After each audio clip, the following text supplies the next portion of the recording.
Sa ngalan ng Ama at ng Anak at ng Espiritu Santo. Amen. Sumainyo ang Panginoon. At sumainyo rin. Mga kapatid, aminin natin ang ating mga kasalanan upang tayo maging marapat gumanap sa banal na pagdiriwang. Inaamin ko sa makapangyarihang Diyos at sa inyong mga kapatid na lubha akong nagkasala sa isip, sa salita at sa gawa at sa aking pagkukulang. Kaya'y sinasamo ko sa mahal na Birheng Maria, sa lahat ng mga anghel at mga banal, at sa inyong mga kapatid na ako'y panalangin sa Panginoong ating Diyos. Kaawaan tayo ng makapangyarihang Diyos, patawarin tayo sa ating mga kasalanan, at patnubayan tayo sa buhay na walang hanggan. Amen.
Manalangin tayo.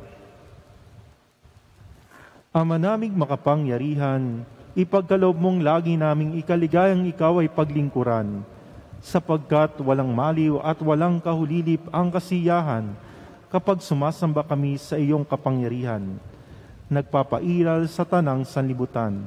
Sa pamamagitan ni Jesucristo, kasama ng Espiritu Santo, magpasawalang hanggan.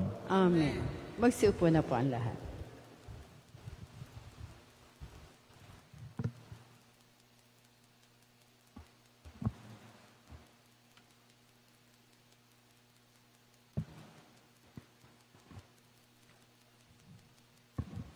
Ang simula ng aklat ng pahayag.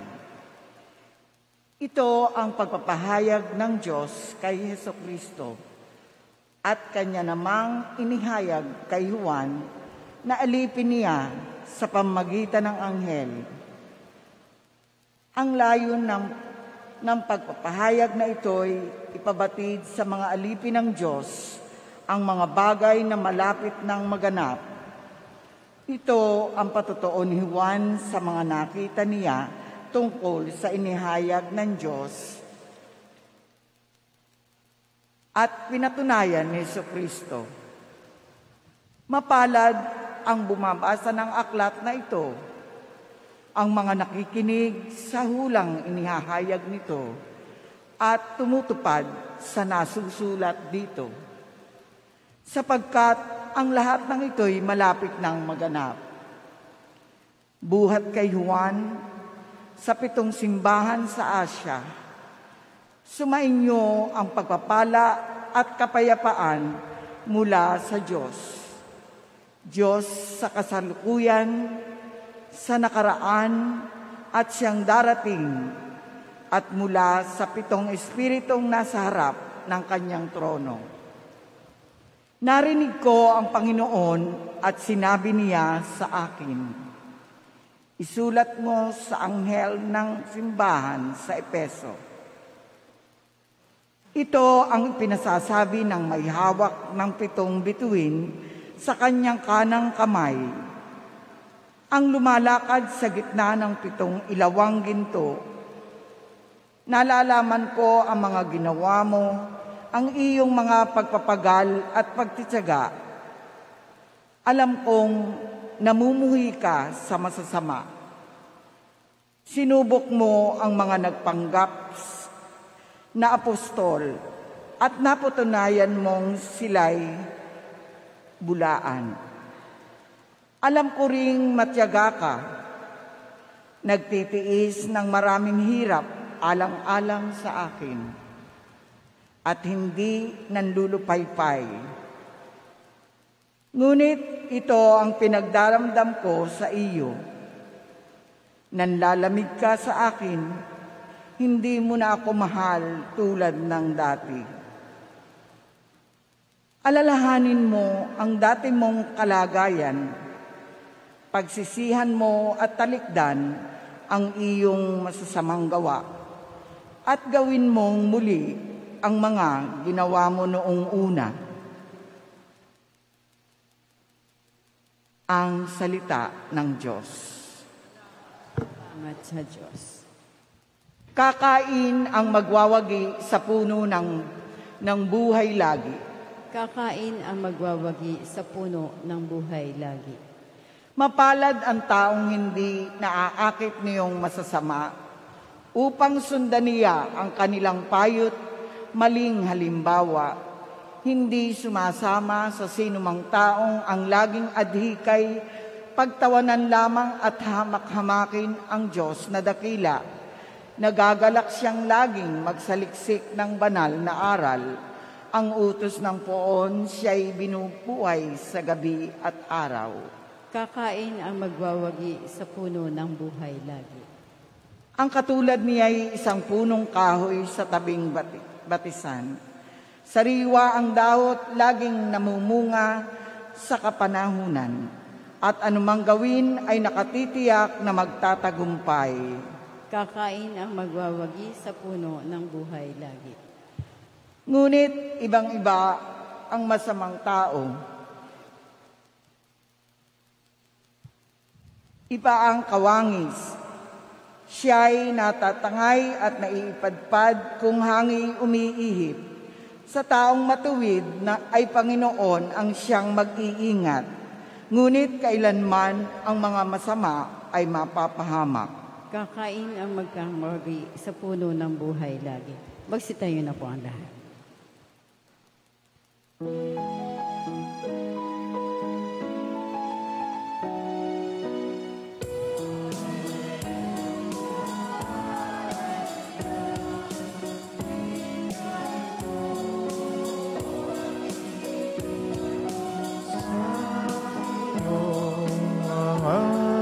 Salita, Alleluia.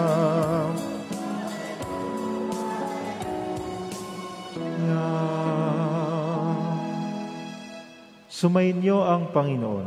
At sumayin niyo rin. Ang mabuting balita ng Panginoon ayon kay San Lucas. Papuri sa iyo, Panginoon.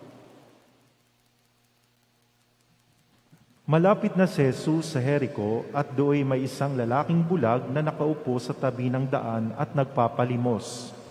Nang marinig nitong nagdaraan ang maraming tao, itinanong niya kung ano ang nangyayari. Nagdaraan si Jesus na taga Nazaret, sabi nila. At siya'y sumigaw, Jesus, anak ni David, mahabag po kayo sa akin. Sinaway siya ng mga nasa unahan, ngunit lalo pa niyang nilakasan ang sigaw. Anak ni David, mahabag po kayo sa akin. Kaya tumigil si Jesus at inuutos na dalhin sa kanya ang bulag. Inilapit nga ito at tinanong ni Jesus, ano ang ibig mong gawin ko sa iyo? Panginoon, ibig ko po sana'y manumbalik ang aking paningin. Sagot niya, at sinabi ni Jesus, mangyari ang ibig mo, pinagaling ka dahil sa iyong pananalig. Noon din, nakakita siya at sumunod kay Jesus. Nagpasalamat sa Diyos nang makita ito ng mga tao. Silang lahat ay nagpuri sa Diyos. Mga minamahal na kapatid, ang mabuting balita ng Panginoon. Pinupuri ka namin, Panginoong Heso Kristo. Magsiupo na po ang lahat. Isang mabiyayang araw po ng Lunes sa inyong lahat. Isang mabiyayang araw po. Ang ating pong ebanghelyong napakinggan ay punong-puno ng pagpapalang enkwentro. It is a grace-filled encounter of the blind man with Jesus. At marami po tayong mapupulot na aral tungkol sa engkwentrong ito ng bulag at ng ating Panginoon. Kung ating makikita, mapapansin, yung bulag po, bago ang kanilang pagkikita ng Panginoon, siya'y marami ng naririnig na balita. At mahalaga po yung aspeto para tayo ay makapagtagpo sa Diyos, na meron na tayong prior knowledge tungkol sa Kanya. At siguro sa kumakalat na magagandang balita tungkol sa mga ginawa ni Jesus, nandoon yung Kanyang nag-aapoy na pagnanais na makita si Jesus. Kung kaya nga, nang ang Panginoon ay dumaan sa kanilang bayan, agad niya itong pinuntahan. Gumawa siya ng paraan para makipagtagpo sa Diyos. At sabi dito, nagpumilit siya, nagsisigaw siya para makuha ang atensyon ng ating Panginoon. At kung titingnan po natin, pwede nating ilagay yung ating sarili bilang bulag, sa katauhan ng bulag. Sapagkat kung minsan, tayo, habang tayo nagpapatuloy sa buhay, sa pagharap natin sa mga pagsubok, tila baga tayo'y tunay na nauuhaw at nangangailangan sa presensya ng Diyos. At kung minsan, ito'y nagdudulot sa atin ng kasigasigan, na kung minsan yung ating mga dasal, yung ating mga pinagdadaanan ay abot langit na hindi na natin makaya. Kung kaya nga, naroon yung masidi nating pagnanais na hanapin at makatagpo ang Diyos, lalo tigit sa panalangin. No? At dito po, makikita rin natin, at isa ring dapat magandang panalangin natin, yung sinabi noong bulag. Sumigaw siya na, Jesus, anak ni David, mahabag po kayo sa akin. Sa isang Kristiyano, maituturing po natin itong isang magandang panalangin. Panalangin kung saan kinikilala natin ang Diyos na ating tagapagligtas. Kinikilala natin na ang Diyos ang magkakalob sa atin ng habag, lalo tigit sa mga sitwasyon na tayo'y nahihirapan na. Kaya nga, siguro isa sa magandang mapulot natin sa engkwentrong ito ay kung paanong ang bulag ay nagpursigi na makalapit sa Diyos. Nagsambit ng isang mahalagang panalangin at tunay na katulad niya, kapag naging tagos sa puso yung ating paglapit sa Diyos, kapag nagpumilit tayo, nagsikap tayo na katagpo ang Diyos sa panalangin. At yung panalangin natin ay tunay na nagbibigay puri, pagpapasalamat at pagkilala sa Diyos. Katulad nung panalangin nung bulag, Jesus, anak ni David, mahabag po kayo sa akin. Tunay na bibigyan tayo ng gantimpala ng Diyos. Tunay niyang sasagutin yung ating mga kahilingan, yung ating mga pangangailangan. At kung titingnan din natin, itong engkwentrong ito ay punong-puno ng biyaya dahil sa malalim at matinding pananalig ng bulag kay Jesus. Tayo rin po, mga minamahal na kapatid, inaanyayahan ng Diyos na lalo nating palalimin, patatagin yung ating pananampalataya, lalo tigit sa paglapit natin sa Diyos. Sapagkat ito yung magiging susi natin para mabuksan at makapasok sa ating buhay ang biyaya na hinihingi natin mula sa Diyos. At siguro sa banal na pagdiriwang na ito, hingin po natin sa Diyos ang biyaya na sa lahat o sa gitna ng ating mga pagsubok na pinagdadaanan, naway hingin natin sa Diyos na lalo pang dagdagan at patatagin, palalimin ang ating pananampalataya sa Kanya. Kung kaya nga sa ating paglapit sa Kanya, tunay na mamamalas ng Diyos ang tatag at tibay ng ating pananalig, na wala tayong ibang inaasahan kundi siya, na wala tayong ibang lakas kundi siya, na walang ibang kumpleto sa ating buhay kundi ang Diyos. Nawa, mga minamahal na kapatid, sa pagpapatuloy ng ating banal na pagdiriwang, ito ang biyaya na hingi natin sa Kanya. Na katulad noong bulag, magkaroon tayo ng isang mabiyayang engkwentro sa Diyos, kung saan taglay ang ating malalim na pananalig, pagtitiwala sa Diyos, na siyang magiging ating sandigan upang mapawi ang ating mga luha, mapawi ang mga kalungkutan ng ating puso, at tunay na magkaroon tayo ng kagalingan at kaligtasan. Amen.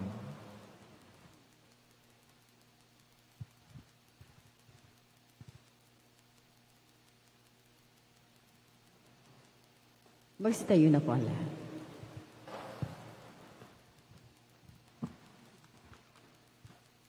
Hilingin natin sa Diyos, Ama, na buksan ang ating mga mata upang malinaw nating makita ang Kanyang daan at sundan siya ng buong puso. Sa bawat panalangin ng ating pong itutugon, Panginoon, dinggin mo ang aming panalangin. Panginoon, dinggin mo ang aming panalangin. Ang mga pinuno ng simbahan, sa pamamagitan ng kanilang huwarang pamumuhay, naway maipakita sa atin ang daan patungo sa kaharian ng Diyos Amang nasa langit. Manalangin tayo. Panginoon, dinggin mo ang aming panalangin. Sa pamamagitan ng ating paggawa ng kabutihan, naway palagi nating bigyan pansin ang mga hinahatulan, tinanggihan at hindi minamahal sa ating lipunan. Manalangin tayo. Panginoon, dinggin mo ang aming panalangin. Katulad ng bulag ng Jericho, tayo naway magkaroon ng matatag na pananalig sa nakapagpapagaling na presensya ni Jesus at sundan siya sa daan ng buhay. Manalangin tayo. Panginoon, dinggin mo ang aming panalangin. Ang mga may sakit at mga nagdurusa sa kalabuan ng paningin at pagiging bulag, naway makatagpo ng kagalingan at kasiyahan. Manalangin tayo. Panginoon, dinggin mo ang aming panalangin. Ang mga yumao naway tumanggap ng walang hanggang kapayapaan at liwanag sa kalwalhatian ng kaharian ng Diyos. Manalangin tayo. Panginoon, dinggin mo ang aming panalangin. Sa katahimikan ng ating puso, idulog natin sa Diyos ang ating mga personal na kahilingan.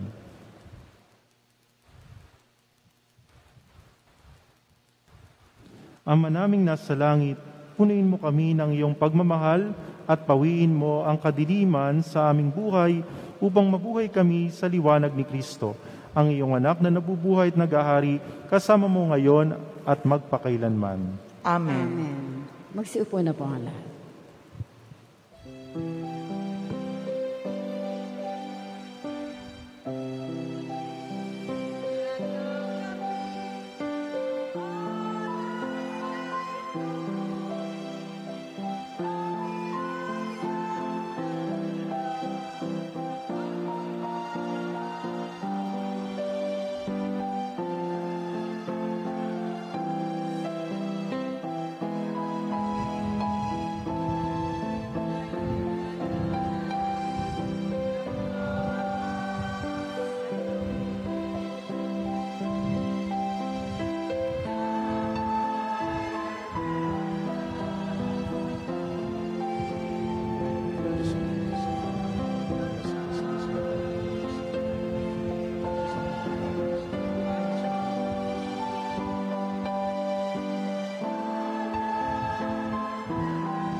Magsitayo na po ang lahat. Manalangin kayo mga kapatid upang paghain natin ay kalugdan ng Diyos sa mga makapangyarihan. Tanggapin nawa ng Panginoon paghahain sa iyong mga kamay, sa kapurihan niya at karangalan sa ating pakanabangan at buong sambayan ng banal. Ama naming lumika, ipagkaloob mo ang iyong masintahing pagtingin sa aming mga alay upang kagandaang loob mo ay aming makamtan at ang bunga ng walang hanggang pag-iral ay aming mapakinabangan. Sa pamagitan ni Jesucristo, kasama ng Espiritu Santo, magpasawalang hanggan. Amen. Sumainyo ang Panginoon. At sumain niyo rin. Itaas sa Diyos ang inyong puso at diwa. Itinaas namin sa Panginoon. Pasalamatan natin ang Panginoong ating Diyos. Marapat na siya ay pasalamatan. Ama naming makapangyarihan, tunay ngang marapat ni kay aming pasalamatan sa pamagitan ni Jesucristo na aming Panginoon. Ikinalugod mong sa Kanya'y baguhing mabuti ang lahat at sa pamagitan niya'y aming tinatanggap ang iyong abot-abot na kaloob at paglingap. Kahit na siya ay hindi naiiba sa iyo, minabuti niyang maging di rin naiiba sa mga tao. Hamak siyang tulad namin sa kamatayang totoo, noong inihain niya ang sarili nang kami makasundo mo. Kaya naman, iyong idinarangal siya at iyong itinatampok upang sa lahat siya'y manguna.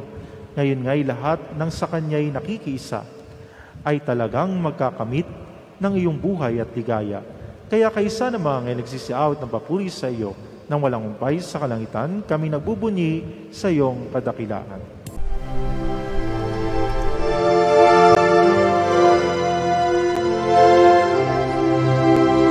Santo, Santo, Santo, Panginoong Diyos makapangyarihan, napupuno ang langit at lupa ng kalwalhatian mo. Hosana sa kaitaasan, pinagpalang na paririto sa ngalan ng Panginoon. Hosana sa kaitaasan.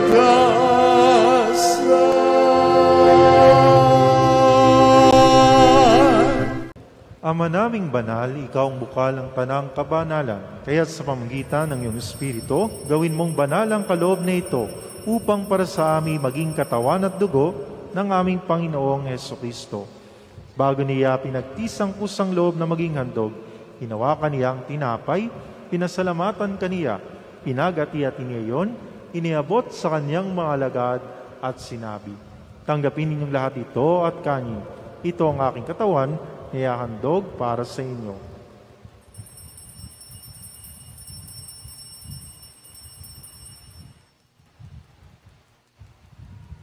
Kaya hindi naman nung matapos ang hapunan, hinawakan niya ang kalis. Muli kanyang pinasalamatan, iniabot niya ang kalis sa kanyang mga alagad at sinabi, "Tanggapin ninyong lahat ito at inumin. Ito ang kalis ng aking dugo, ng bago at walang hanggang tipan. Ang aking dugo na ibubuhos para sa inyo at para sa lahat, sa pagpapatawad ng mga kasalanan. Gawin niyo ito sa pag-alaala sa akin."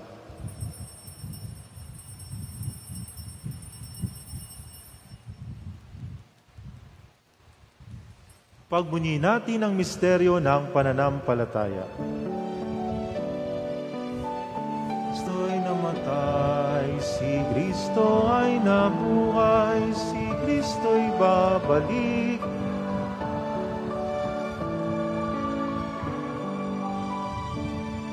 Ama, ginagawa namin ngayon ang pag-alaala sa pagkamatay at muling pagkabuhay ng iyong anak. Kaya't inaalay namin sa iyo ang tinapay na nabibigay buhay at ang kalis na nagkakaloob ng kaligtasan. Kami nagpapasalamat dahil kami iyong minarapat na tumayo sa harap mo para maglingkod sa iyo. Isinasamo namin kami magsasalo-salo sa katawan at dugo ni Kristo ay mabuklod sa pagkakaisa sa pamagitan ng Espiritu Santo. Ama, lingapin mo ang iyong simbahang laganap sa buong daigdig. Puspusin mo kami sa pag-ibig. Kay San Francisco na aming Papa, at ni Melrey na aming Bispo at ng Tanang Kaparian. Alalahanin mo rin ang mga kapatid naming nahimlay na may pag-asang sila'y muling mabubuhay. Gayun din ang lahat ng mga pumanaw. Kaawaan mo sila at patuloyin sa iyong kaliwanagan. kaawaan mo at pagindapatin kaming lahat na makasalo sa iyong buhay na walang wakas. Kaisa ng mahal na Birheng Maria na ina ng Diyos, ni San Jose na kanyang kalininisang esposo, kaisa ng mga apostol, ni San Fernando na aming patron, at lahat ng mga banal na namuhay dito sa daigdig ng kalugod-lugod sa iyo, may pagdiwang nawa namin ng pagpupuri sa ikararangal mo sa pamagitan ng iyong anak na aming Panginoong Hesukristo. Sa pamamagitan ni Kristo kasama niya at sa Kanya, ang lahat ng parangal at papuri sa iyo, Diyos amang makapangyarihan, kasama ng Espiritu Santo, magpasawalang hanggan. Amen. Magsitayo na po ang lahat. Bilang sambayan ng tinipo ng Diyos sa ng pag-ibig at pagkakaisa, buong puso nating awitin ang panalangin tinuro sa atin ng ating Panginoon.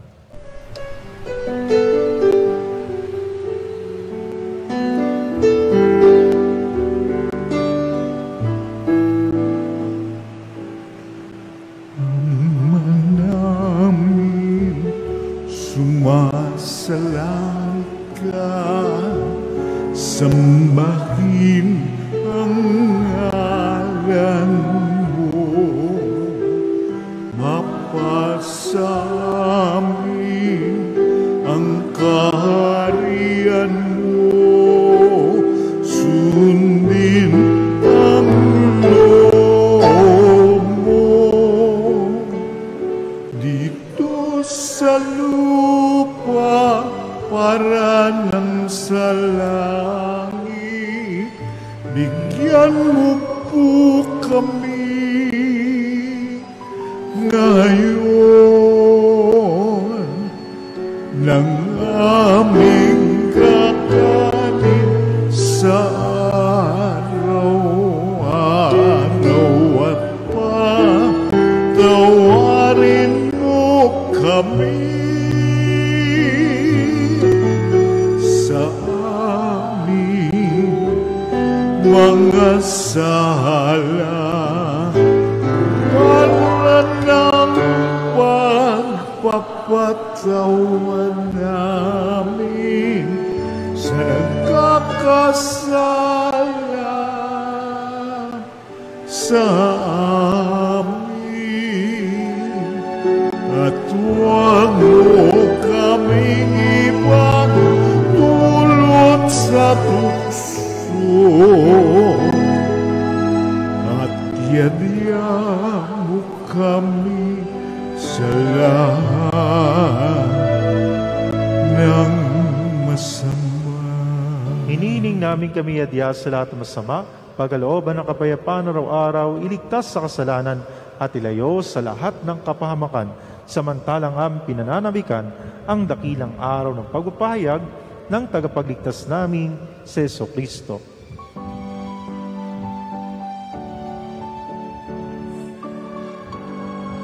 Sa iyo ang kaharian, kapangyarihan, ngayon at magpakailanman.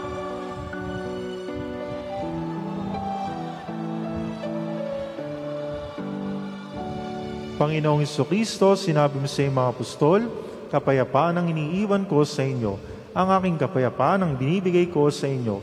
Tunghayan mo ang aming pananampalataya at wag ang aming pagkakasala. Pagkalooban mo kami ng kapayapaan pagkakaisa ayon sa iyong kalooban, kasama ng Espiritu Santo, magpasawalang hanggan. Amen. Ang kapayapaan ng Panginoon ay laging sumainyo. At sumainyo. Magbigayan po kayo ng kapayapaan sa isa't isa.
Magsiluhod na po ang lahat.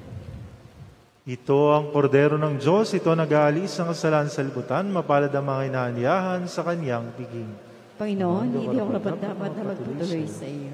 Ngunit sa isang salita mo lamang ay gagaling mo.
Pagsitayin na po ang lahat.